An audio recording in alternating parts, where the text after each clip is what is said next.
All right, so this is a message for all home sellers and listing agents. So if you don't have time to watch this right now, I promise you, hit the like button, hit the save button, and even hit the download button and come back and watch this later.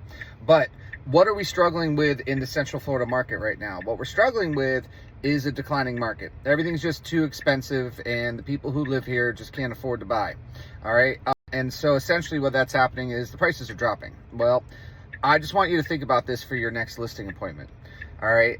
When you are looking at a declining market, what is the number one thing that a seller should want? You want to get ahead of the decline, right? You want to get it sold before it goes down even further. It's like when the stock market's dropping and there's a stock that you want to get rid of, you want to get rid of it as quick as possible if you think it's going to go way down.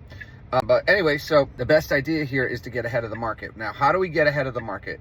First of all, we need to understand what a CMA is. A CMA is when a real estate agent or other professional does a look into all of the recent sales and comes up with the price that they think they should list your house for, okay? Now, what is a CMA based on? Is it based on history or the future? It's based on history, that's right.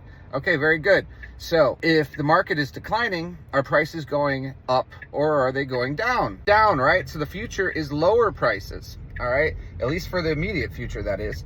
And so what do we need to do? When you list your home for sale, you need to have a two-step approach.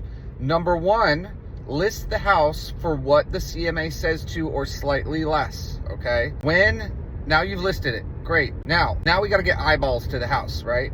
So one of three things is gonna happen. You're either gonna immediately get a lot of showings, all right, which is great. Maybe you're in a great neighborhood that's super desirable. So you get a bunch of showings, but no offers, all right?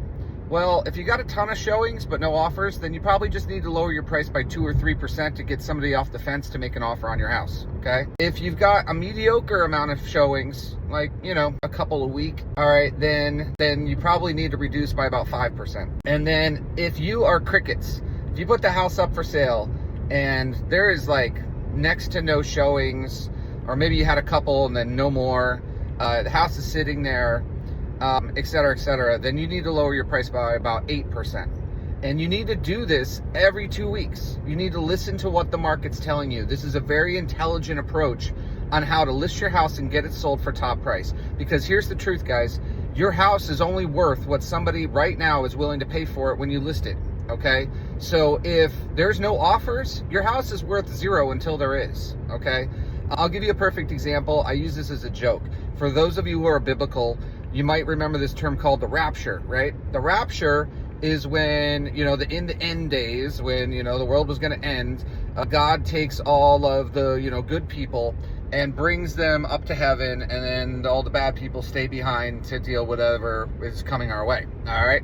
And so, essentially, if the rapture all of a sudden just took 50% of the world population away, and you look to your left and the house is empty, and you look to your right and your house is empty, what is your house worth in the middle? I'll give you a second for that. It's worth zero. That's what it's worth. It's worth zero because at any given time, the house on the left and the house on the right are empty. So if you wanted to just move into it and take it over, you could.